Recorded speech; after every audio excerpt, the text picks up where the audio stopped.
کربلا میں امام حسین کے تمام ساتھی شہید ہو گئے۔ آپ خیام میں آ کے تمام بیویوں کو آخری سلام کرتے ہیں اور پھر اپنے بیٹے امام سجاد کے پاس آتے ہیں جو بستر بیماری پہ ہوتا ہے۔ آپ فرماتے ہیں اے میرے بیٹے سجاد، اپنے بابا کا آخری سلام قبول کر۔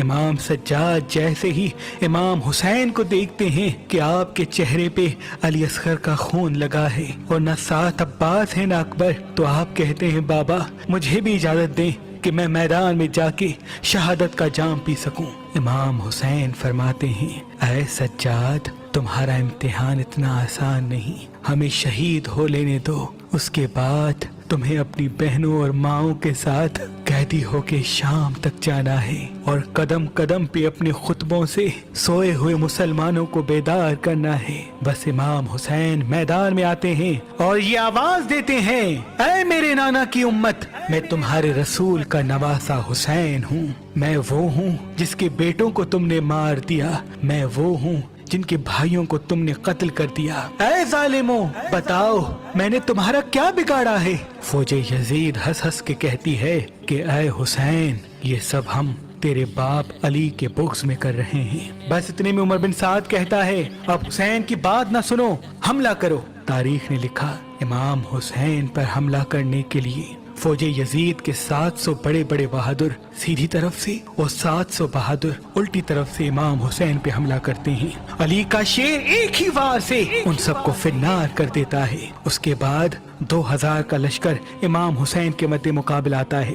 امام حسین جب ان کو فنار کرتے ہیں تو فوج یزید میں یہ آواز بلند ہوتی ہے کہ یہ علی کا شیر ہے، اور ہم نے خود علی سے سنا کہ میرے تمام بیٹوں میں سے سب سے اچھی جنگ حسین لڑتا ہے۔ یہ بات جب عمر بن سعد اور شمر کے کانوں تک آ پہنچتی ہے تو وہ کہتے ہیں اب حسین پہ ایک ساتھ حملہ کرتے ہیں۔ بس 9 لاکھ کا لشکر امام حسین پہ حملہ کرتا ہے۔ امام حسین علی کے شیر اس 9 لاکھ کے لشکر پہ ایسے وار کرتے ہیں کہ فوج بھاگنا شروع کر دیتی ہے۔ کچھ لوگ دریائے فرات کی طرف بھاگتے ہیں اور کچھ لوگ کوفے کی طرف واپس پلٹ جاتے ہیں۔ عمر بن سعد نے جیسے ہی یہ منظر دیکھا تو یہ کہنے لگا کہ اگر اس طرح سے لڑتے رہے تو حسین کو مات دینا ناممکن ہے۔ اے لوگو، کچھ لوگ جائیں اور خیام کو آگ لگا دیں اور باقی کے سپاہی سب امام حسین سے دور ہو کے تیر، نیزے اور بھالے امام حسین کو ماریں۔ بس لشکر امام حسین سے دور ہونا شروع ہوتا ہے اور دور سے کوئی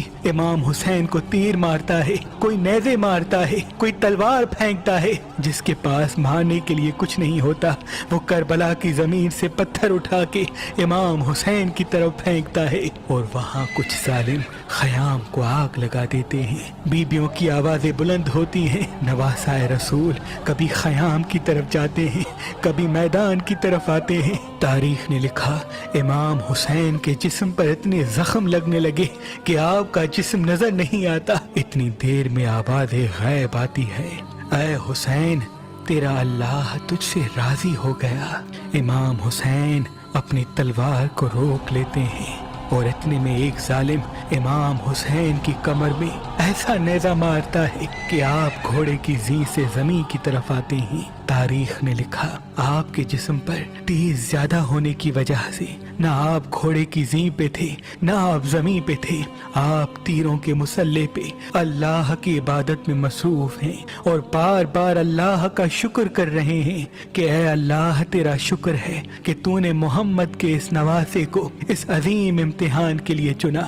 امام حسین جیسے ہی گھوڑے کی زین سے گرتے ہیں تو فوجی یزید میں ایک شور برپا ہو جاتا ہے کہ ہم نے حسین کو قتل کر دیا، لیکن وہ تیروں کی بارش رکتی نہیں، مسلسل تیر اور نیزے امام حسین کو فوج یزید مارتی رہتی ہے۔ اتنے میں وہ گھوڑا جس پہ آپ سواری کرتے تھے، جس کا نام مرتجز تھا، جو رسول اللہ کا گھوڑا تھا، وہ جب دیکھتا ہے کہ نواسائے رسول زمین پہ ہیں اور رسول اللہ کی امت ان کو تیر مار رہی ہے تو وہ گھوڑا امام حسین کا طواف کرنا شروع کر دیتا ہے تاکہ تیر اس گھوڑے کو لگ جائیں اور امام حسین کو تیروں سے بچا لے۔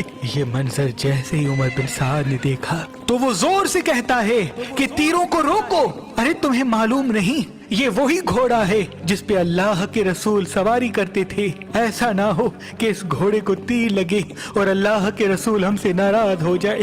وہ گھوڑا اپنی زبان میں کہنا شروع کرتا ہے کہ اے لوگو، آج رسول اللہ کی سواری کا تو احترام کر رہے ہو، لیکن اس حسین کا احترام بھول گئے جن کو رسول اللہ اپنے کندھوں پہ سوار کر کے فرماتے تھے کہ یہ حسین مجھ سے ہے، میں اس حسین سے ہوں، اس حسین کا خون میرا خون ہے، اس حسین کا جسم میرا جسم ہے۔